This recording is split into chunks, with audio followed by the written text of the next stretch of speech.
आप कह रहे हैं कि अपनी देसी मदर इन लॉ कि अपनी सास को मैं कैसे समझाऊं और मैं उनको कैसे ठीक करूं या मैं उनसे कैसे छुटकारा पाऊं ताकि वो इतनी टॉक्सिसिटी, इतनी जो परेशानी हमें वो दे रही हैं वो ना दे। तो हमारे कल्चर में अनफॉर्चुनेटली अब तो ये आई थिंक ऑफिशियली भी न्यूज़ आई थी कि वेस्टर्न कंट्रीज में जो डिवोर्सेस होते हैं उनका जो मेन कारण होता है वो होता है लोग आपस में चीट करते हैं, infidelity etcetera etcetera. Even though India में भी या हमारे कल्चर में ये एक बहुत बड़ा कारण है, लेकिन सबसे बड़ा कारण हमारे कल्चर में डिवोर्सेस का या फैमिली इश्यूज का है इन लॉज की जो इंटरफेरेंस होती है। अब इंटरफेरेंस तो होती रहेगी जब तक आप अपने आप को संभालेंगे नहीं। अगर आपका पार्टनर आपके साथ कोऑपरेट करता है, वेल एंड गुड। पर अब आप ये देखिए आपकी मदर का क्या स्टैंड था आपकी लाइफ में, और आपकी जो मदर इन लॉ है उन्होंने अपनी ज़िंदगी में कैसी कैसी परेशानियां देखी होंगी, और या तो वो बहुत बोल रही होंगी और या वो बहुत ही विक्टिम मोड में रही होंगी। अगर तो वो बोल्ड हैं तभी भी आपको कंट्रोल करने की कोशिश करेंगी, और अगर वो विक्टिम मोड में हैं तो फिर वो अपना जो रिवेंज वाला हिसाब किताब है, बदले की भावना, वो अपने डॉटर इन लॉ से निकालती हैं। वो ज़्यादा खतरनाक होती हैं, जो सारी उम्र चुप रहती हैं, अपने पति से भी अब्यूज़ सहती हैं और अपने इन लॉ से भी अब्यूज़ सहती हैं, और ये कहती हैं कि हमने तो इतना कुछ सहा, अब तुम नहीं चुप रह सकती क्या? तुम्हें क्या कोई खास हीरे जवाहरात लगे हैं जो तुम आवाज़ उठाओगी? हमने भी तो ज़िंदगी गुजारी है। अब उनको ये कौन समझाए कि जिस तरीके से तुमने ज़िंदगी गुजारी थी वैसे आजकल के बच्चे नहीं गुजार सकते। तब तुम्हारा वक्त और था, ये वक्त और है। आप लोग तब आए थे जब आपको वॉर्स में से, पार्टीशन में से, स्केर्सिटी कॉम्प्लेक्सेस में से निकलना पड़ा था, या फिर आपको कोई समझाने वाला नहीं था। अब लोग या गर्ल्स और बॉयज़, एडल्ट्स सब एजुकेटेड हैं और उनके पास पूरा ज्ञान है, इंटरनेट भरा पड़ा है इंफॉर्मेशन के साथ, और वो अगर खुद को नहीं बदलेंगे तो अपने बच्चों के लिए अच्छे रोल मॉडल्स कैसे बनेंगे। और आप अगर अपनी बहू से ये कह रही हैं या आपकी सास आपसे ये कह रही है कि हम तो ऐसे ही थे और ऐसे ही हमारे घर के ट्रेडिशंस चलेंगे, तो अब ये आपका फ़र्ज़ बनता है कि आप कोई ना कोई हल निकालें।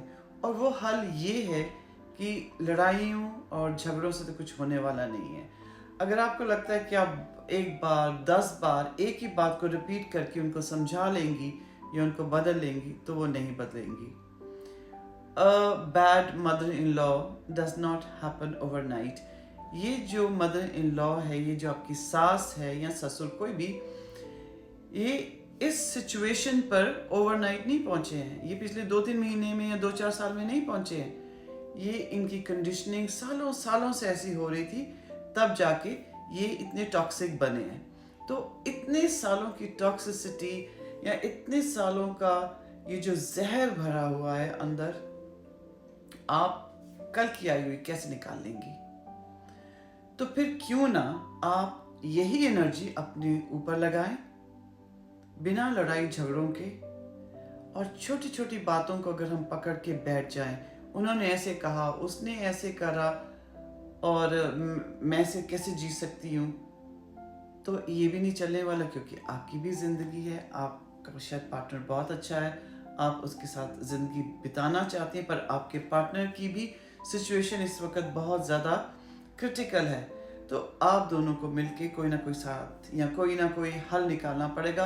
पर प्रॉब्लम ज़्यादा तब हो जाती है जब आपका पार्टनर भी आपके साथ कोऑपरेट नहीं कर रहा। तो उस हाल में आपको अपनी बाउंड्रीज सेट करनी पड़ेंगी और फर्म रहना पड़ेगा, बहुत ही कूल एंड काम तरीके से, कि ये मेरी बाउंड्रीज हैं, मैं गार्बेज नहीं सुनूंगी, मैं गालियाँ नहीं सुनूंगी, आप मेरे पेरेंट्स के ऊपर नहीं जाएंगे, आप मेरी अपब्रिंगिंग पे कोई बात नहीं करेंगे, जो भी बातें आपको अच्छी नहीं लगती हैं आप उनको या तो लिख के दीवार पे लगा दें या फिर आप उनको बता दें, ताकि उनको ये मैसेज अच्छे से पहुंच जाए कि आप इन चीज़ों को बिल्कुल भी एक्सेप्ट नहीं करेंगे, और अगर वो ऐसा कहेंगे तो उसके कॉन्सिक्वेंसेस क्या होंगे, उसके नतीजे क्या होंगे, वो भी आप इनको आराम से बता दें।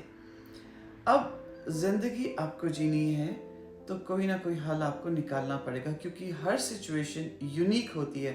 तो एक ही जो हल है हर फैमिली में नहीं चल सकता, पर बेसिक जो अम्ब्रेला मैंने आपको स्टेटमेंट दी है कि बाउंड्रीज बनाना बहुत ज़्यादा ज़रूरी होता है, और बाउंड्रीज भी आप तब बना सकती हैं जब आप फाइनेंशियली इंडिपेंडेंट हैं, इमोशनली मैच्योर हैं और मेंटली स्ट्रांग हैं। अगर इन तीनों चीज़ों में से आप में किसी भी चीज़ में कमी है तो आपको पहले उस पर काम करना पड़ेगा। इमोशनली अगर आप वीक हैं, आप छोटी छोटी बात पे गुस्सा हो जाती हैं, घबरा जाती हैं, पैनिक में आ जाती हैं, डिप्रेशन में आ जाती हैं, तो फिर आपको पहले वो सिचुएशन ठीक करनी पड़ेगी। चाहे आप काउंसलिंग के लिए जाएं या फिर आप किसी बड़े बूढ़े से या किसी वाइज इंसान से काउंसलिंग लें, उनसे बात करें कि मैं कैसे अपने आप को इमोशनली स्टेबल कर सकती हूँ। अगर आप मेंटली स्ट्रांग है, आपको कोई कुछ भी कह देता है और आप उसी तरफ चले जाती हैं, तो आपको मेंटली स्ट्रांग होना पड़ेगा। और सबसे इम्पॉर्टेंट, अगर आप फाइनेंशियली वीक हैं, आप डिपेंडेंट हैं उनके ऊपर, तो फिर आप तो इसी सिचुएशन में रहेंगी। तो यही एनर्जी जो आप लड़ने झगड़ने में लगा रही हैं या डिप्रेस होके कुछ भी गलत कदम उठाने के चक्कर में हैं, तो क्यों ना आप पहले फाइनेंशियली स्ट्रांग हो जाएं अपने खुद के लिए और अपने आगे आने वाले संतान के लिए।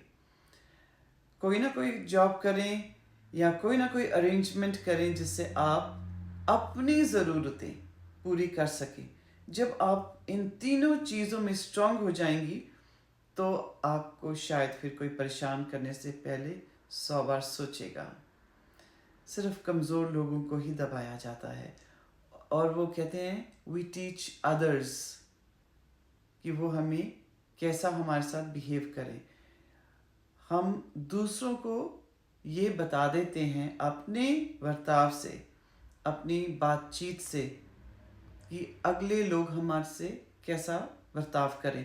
तो वो अगर परेशान आपको कर रही हैं तो इसलिए कर रही हैं क्योंकि वो खुद परेशान हैं, खुद वीक हैं, खुद इनसिक्योर हैं, और उन्होंने अपने ऊपर कोई काम नहीं करा। इवन दो वो इस उम्र में पहुंच गई हैं, तब भी वो इनसिक्योर है।